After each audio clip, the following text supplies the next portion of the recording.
Doctor, சஞ்சீவிக்கு இருக்கிற problem curable தானே? இந்த பிரச்சனையால ரவுடிங்க இவனை கொல்ல வந்துகிட்டு இருக்காங்க டாக்டர். உன்னொருத்தன் கொல்ல வரானா?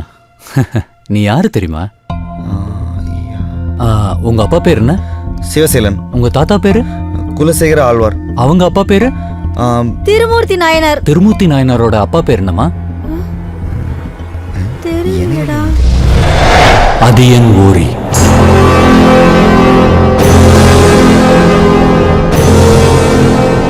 பிரிட்டிஷ் ஆட்சி காலத்துல இந்தியாவோட ரத்தினங்களையும் தங்கங்களையும் கப்பல் கப்பலா கொள்ள அடிச்சுக்கிட்டு இங்கிலாந்துக்கு எடுத்துட்டு போனாங்க. பிரிட்டிஷோட அடுத்த டார்கெட் சென்னை பட்டணத்துல இருந்த பிரபாகரி கோட்டை மேலதான் விழுந்தது. எப்போதையும் விட 2 மடங்கு அதிகமான படையை அனுப்பி வச்சாங்க. அதுக்கு காரணம் வைரங்களையும் தங்கங்களையும் காட்டிலும் விலைமதிப்பற்ற உன்னதமான மருத்துவ ஏடுகள் அங்க இருந்தது. அந்த ஏடுகள்ல உலகத்துல உள்ள எல்லா நோய்களுக்கான காரணத்தையும் அதை குணப்படுத்தக்கூடிய சூத்திரத்தையும் எழுதி வச்சிருந்தாங்க. அந்த ஏடுகளை பொக்கிஷமா பாதுகாக்கிற பிரபாகரி கோட்டை எந்த ஒரு காவலும் இல்லாம அமைதியா இருந்தது. அதை பார்த்த ஜெனரல் ஹாஸ்டிங்ஸும் அவரோட படையும் ஒரு நிமிஷம் யோசிச்சாங்க. ஜெனரல் ஹாஸ்டிங்ஸோட குதிரைப்படை முன்னேறிச்சு. ஆனா யாருமே எதிர்பார்க்காத விதமா கோட்டையோட வாசல்ல இருந்து ஒரு விதமான சூறாவளி காத்து கிளம்பி வந்துச்சு.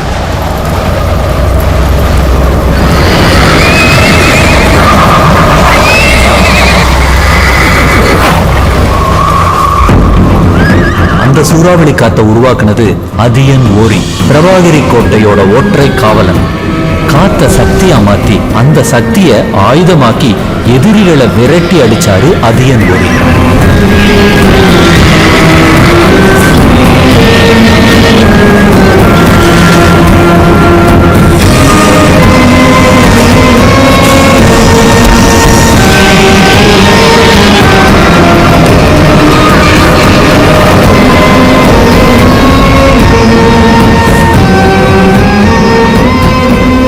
கவர்னர் ஜூட் பெனடிக் இதை நம்ப மறுத்தாரு.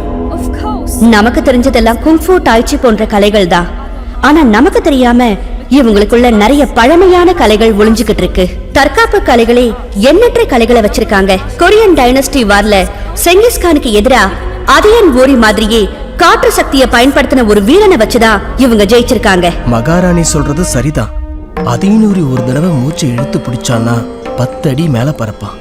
அவன் நில்லுன்னா காத்து நிக்கும். இந்த உலகத்தோட மிகப்பெரிய ஆயுதமே காத்துதான்னு அவன் அடிக்கடி சொல்லுவான். நமக்கு தேவை அந்த கோட்டையில உள்ள ஏடுகள் தான். ஏடுகள் மட்டும் இல்லாம அவனோட வித்தையும் நமக்கு கிடைச்சா இந்த பூமியே அடிமைப்படுத்தலாம்.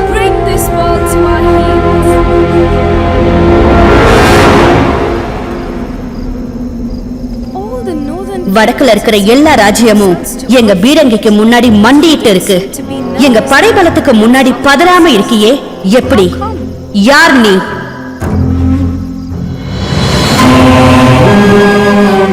தமிழன். போர்க்குணம் எங்கள் ஆயுதம்.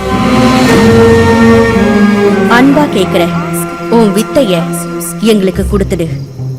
அன்பாலதான் தமிழனை அடிமையாக்க முடியுங்கிறத சரியா புரிஞ்சு அடிக்கிற. உனக்கு என்ன வேணும் கேளு. வேணுங்கிறத தர. என்னோட வா. எங்க கிட்ட வீரத்தையும் தன்மானத்தையும் விலை பேசினா எவனா இருந்தாலும் தலை தெரிக்கும். பொண்ணுங்கிறதுனால மன்னிச்சு விடுறேன். போயிரு. போ.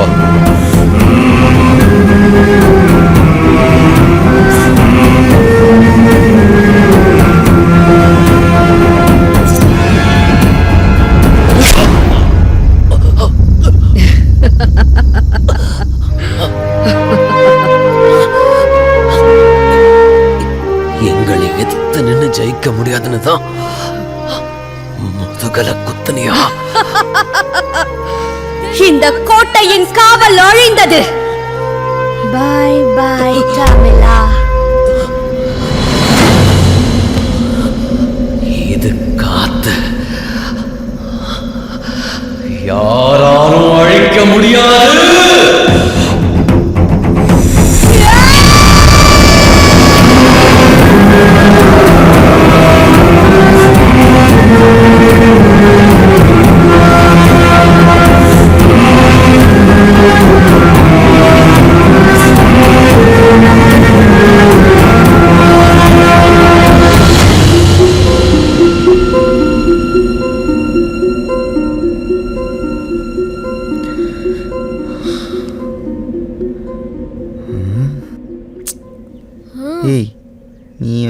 பில்டப்பு. ஒரு நாட்டையே காப்பாத்தின எவ்வளோ பெரிய சக்தி இது. இத பிரச்சனை நினைச்சு பயப்படுறீங்களா? அதே நோரியோட சக்தி தான் உனக்கு வந்திருக்கு. அது வெளியில வர முடியாம தவிச்சுக்கிட்டே இருந்திருக்கு. அது கொட்டாவி மாதிரி வந்திருக்கு. அந்த சக்தி தான் என்ன இங்க கொண்டு வந்திருக்கு. டாக்டர், அந்த சக்தி கிட்ட என் கொட்டாய்க்கு ஒரு வழி கேளுங்க டாக்டர். இது நீ கேட்டு வரல, ஏதோ ஒரு காரணத்துக்காக வந்திருக்கு.